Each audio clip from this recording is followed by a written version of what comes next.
Maharam, Abu Huraira et autres confusions nationales. Chaque été, une nation fatiguée s'accorde un instant de grâce, célébrer le premier de la classe. On filme les larmes de la mère, on fait dire au père qu'il a toujours cru en son fils ou sa fille, et on passe en boucle les félicitations du ministre. Il y a 2 ans, c'était un garçon, le genre appliqué, poli, l'âme alourdie par l'ambition nationale. On lui a offert un costume trop grand, un micro trop proche et peut-être un destin trop lourd pour ses épaules d'adolescent. Et puis, on oublie, sauf qu'Internet n'oublie jamais. C'est ainsi que le premier bachelier de l'avant-dernière cuvée, exporté au Canada, vient de faire un retour triomphal sur les réseaux sociaux.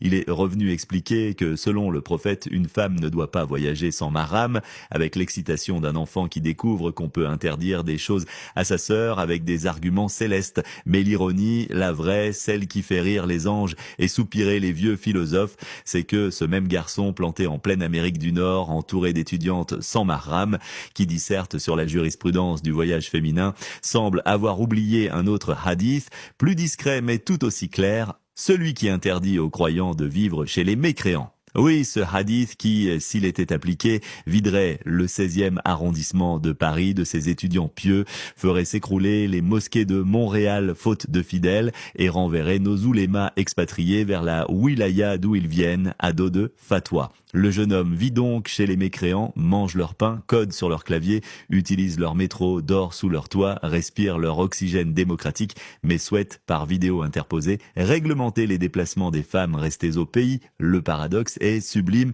Bon, laissons le garçon tranquille et parlons en général. L'Algérien a une théologie du voyage, il bénit ce qu'il fuit. Chaque fois qu'un Algérien franchit la Méditerranée, un ange perd ses ailes. Il débarque à Paris, à Montréal, à Londres, avec dans la valise une paire de chaussettes, 3 dates de Biskra et la certitude d'être l'élu.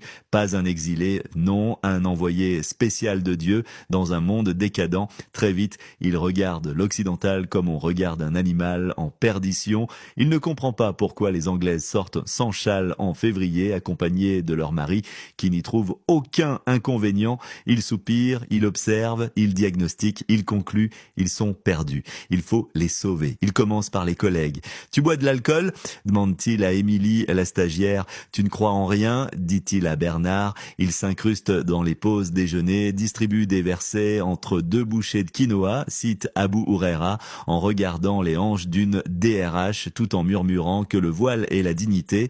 Suite de l'article dans l'Algérie, Tafsir Ismail Zanoun.